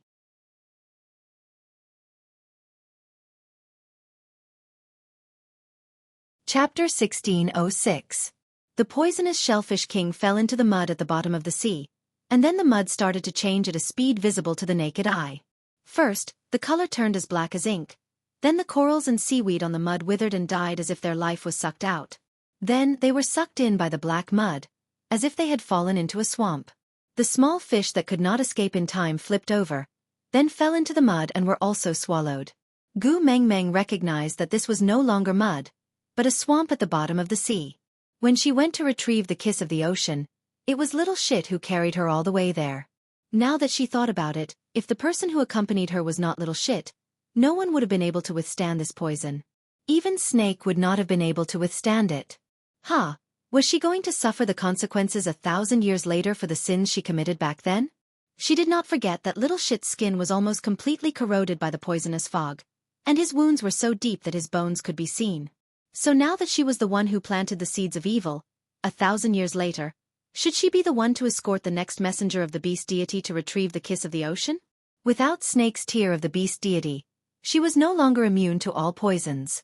By then, she would probably die here, right? Wasn't it ironic that the mighty beast deity would die from the poison of the kiss of the ocean? Elvis tightened his arms around Gu Mingming's waist and kissed her little hand. He hugged her in his arms and said softly, "Now that things have come to this, there's no use being sad. Fei Rue is a responsible male. We won't forget him." Gu Mengmeng nodded and leaned lightly against Elvis's chest. "I came to settle the kiss of the ocean, but never thought that it would be settled in such a manner. I thought that nothing would happen as long as I forbid others from swearing to me, but, other than swearing, it turns out that legends can also kill people. I don't want to hear any legends in the future. No one is allowed to tell me legends anymore." Elvis chuckled, feeling rather helpless. In the beast world, The lives of males had always been as cheap as grass. Not to mention Fei Rue, who sacrificed himself for justice. There were many males who sacrificed their lives for the sake of pleasing their females. Just how many males had died because of Nina in the past? Who would feel the slightest bit sad? The males in the beast world were ferocious and aggressive. There were countless deaths and injuries every day. It was survival of the fittest, and the winner would take all the food. This was the truth of the beast world and also the standard. No one would shed tears for the weak. No one would even remember the males who died because they were not strong enough. Only Gu Mengmeng valued the lives of males so much. He loved her kindness, but he also felt sorry for her kindness. Sighing, Elvis patted Gu Mengmeng's back lightly and said, "All right, the second rule in our family is that no one is allowed to talk about legends. If anyone dares to mention the word legend in front of you in the future, I'll bite them to death, okay?" Gu Mengmeng wanted to laugh, but she could not. She looked at the poisonous shellfish king that had sunk deep into the swamp and the surroundings that looked more and more like the scene she had seen when she was retrieving the kiss of the ocean. She shook her head and said, "Let's go, this place will become very dangerous later." "All right." Elvis did not say anything else and carried Gu Mengmeng in his arms. He gave Carter a look and the group of them turned around and swam towards the huge bubble that Melinda had prepared for Gu Mengmeng. Only Gu Mengmeng and Melinda kept turning back to look at the abyss that had been swallowed by darkness. They knew that there was a clean young man there. He had the clearest eyes and the warmest smile in the world. But from today onwards, he had to guard that pearl alone in the darkness for 1,000 years. Aside from the topic.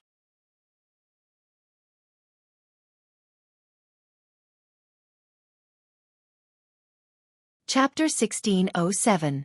Fei Rue's death was a huge blow to Gu Mengmeng. She felt terrible, but didn't know who to blame.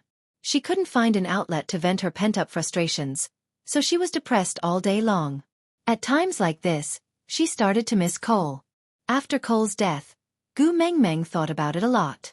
Putting aside her subjective feelings of love and hate, Cole actually treated her quite well.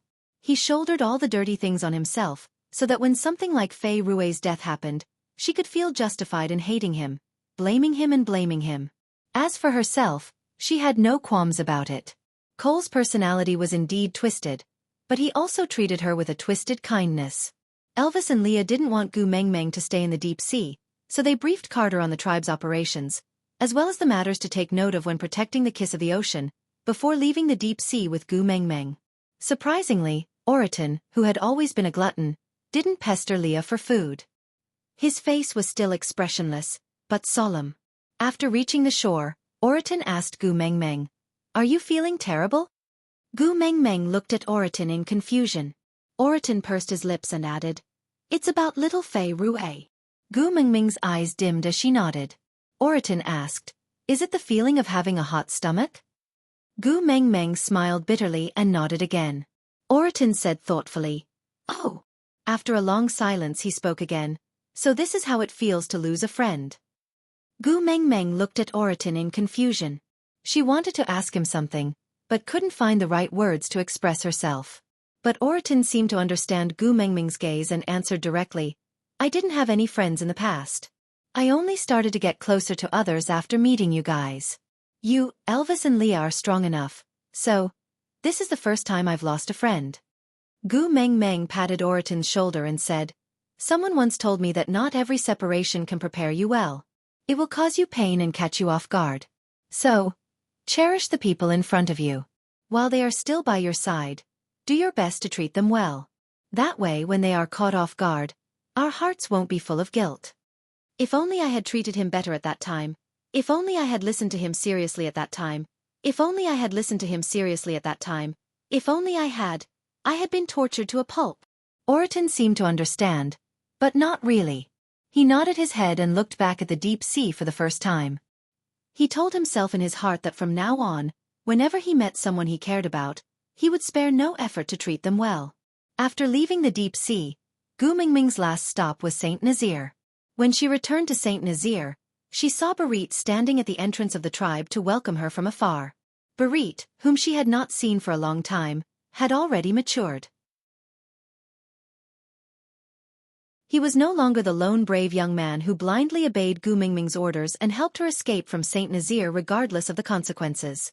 In the short span of 5 years, he had been polished by the word love, that he couldn't say out loud, and he felt a sense of vicissitudes. Other than Barit, Burke and Kanwu had also come to Saint Nazaire. You're tuning in to the Dreamy Chapters YouTube channel. We're so grateful for your support, and don't forget to subscribe to join us on this incredible journey through captivating stories. Your generosity through donations truly makes a world of difference, as it's the primary source of revenue that allows me to expand and enhance this channel for you. Thank you from the bottom of my heart for being a part of this adventure.